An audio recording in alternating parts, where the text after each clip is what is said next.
Salam, Om Swastiastu, Namo Buddhaya, Salam Kebajikan. Perkenalkan, kami dari kelompok 5, Hukum Internasional kelas A. Tanggapan masyarakat atas maksimal umur presiden. Assalamualaikum warahmatullahi wabarakatuh. Seperti yang kita ketahui bahwasanya Indonesia telah menimbangkan mengenai minimal dan maksimal umur sebagai capres dan cawapres, yang dimana hal tersebut mungkin menjadi pro dan kontra. Akan tetapi apakah bisa menjadi batas usia umur tersebut dijadikan sebagai ius cogens dan kenapa alasannya? Baiklah, sebelumnya mengenalkan nama saya Cahyo dari Museum 10 November. Jadi menurut saya kalau sebagai batas sebaiknya ya kalau menurut saya tergantung ya. Kan batas itu kan dibuat untuk seberapa dewasanya atau seberapa pengetahuan pengalaman dari para calonnya ya kan. Tapi kalau misalnya dia sejak muda sudah punya pengalaman yang banyak, bisa jadikan sebuah persyaratan khusus dengan kondensi tertentu, batas tertentu seperti itu. Jadi kalau sebenarnya kalau di batas berapapun tidak masalah gitu menurut saya. Dan kalau sudah lebih pun juga selama masih mampu untuk menjalani masa negara, itu oke, tidak masalah. Kan tentunya kan saya ambil contoh luar ya. Misalnya kayak Joe Biden kan sudah umur 70 berapa kan. Ya, kan calon yang saya calon kan umurnya masih 70 juga.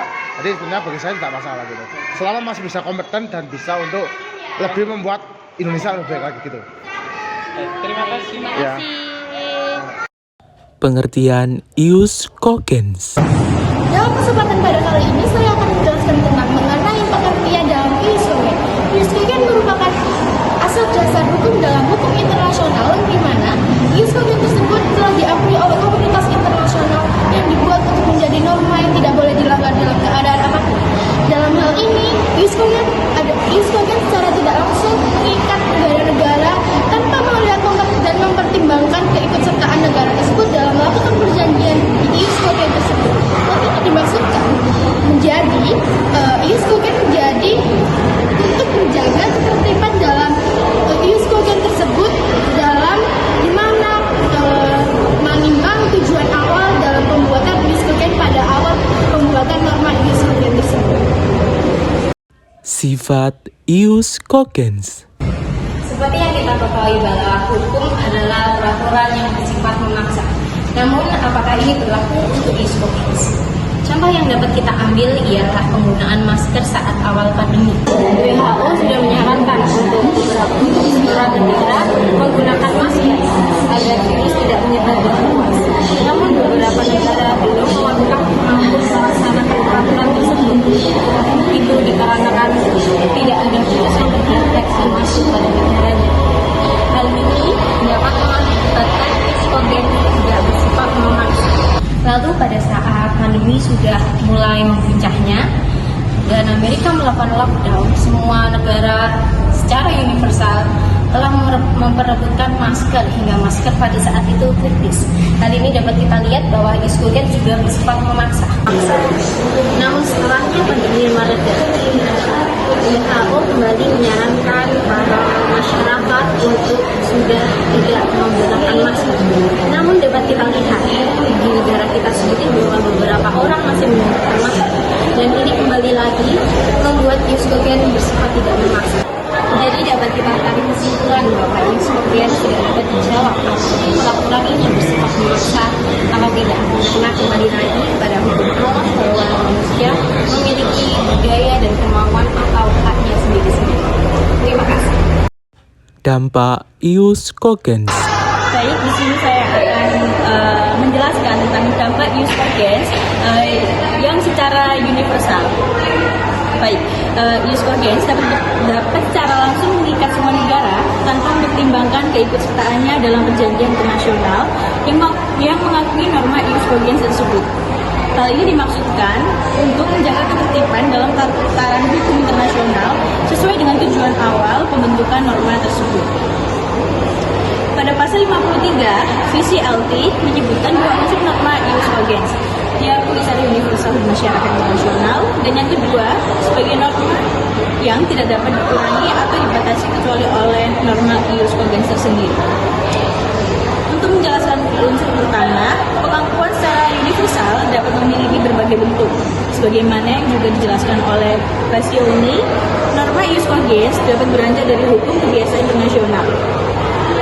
Bahwa hukum kebiasaan internasional ini memiliki unsur-unsur praktek-praktek negara yang seragam dan keyakinan bahwa praktek tersebut adalah norma hukum.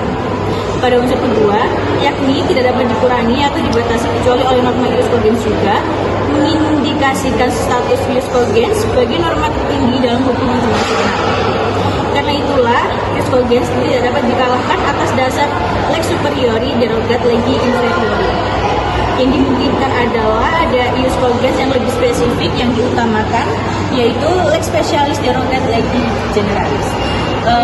Untuk dampak ius cogens secara universal yaitu ius cogens diambil dari hukum alam dan kebiasaan masyarakat, setelah itu dijadikan peraturan, yang dimana peraturan itu diberlakukan dan diperuntukkan oleh seluruh warga masyarakat di seluruh negara. Tetapi di samping itu terdapat pro kontra. Untuk yang pro, di mana terjadinya perdamaian antar negara, tetapi untuk yang kontra, di mana ada beberapa negara yang belum bisa menerima ius cogens tersebut karena beberapa negara itu masih menerapkan budayanya sendiri dan mereka belum bisa menerima ius cogens tersebut, sehingga terdapat perbedaan pendapat antar negara itu tersebut. Terima kasih. Tanggapan kelompok.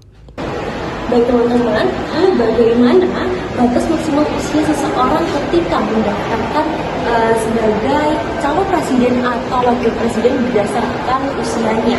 Apakah hal tersebut bisa dijadikan ius cogens agar atau tidak, agar bisa memberikan penyelesaian hukum dalam hukum internasional?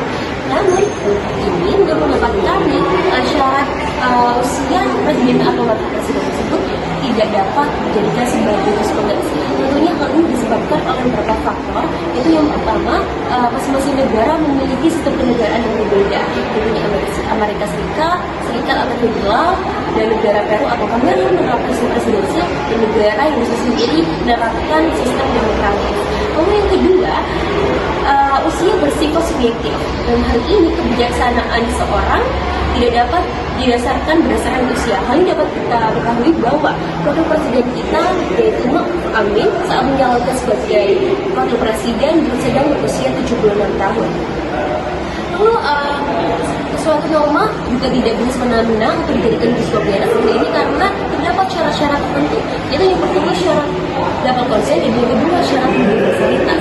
Syarat double consent tersendiri yaitu merupakan suatu norma dapat dikatakan sebagai ius cogens apabila norma tersebut telah diakui oleh negara-negara sebagai norma internasional yang bersifat umum dan memaksa.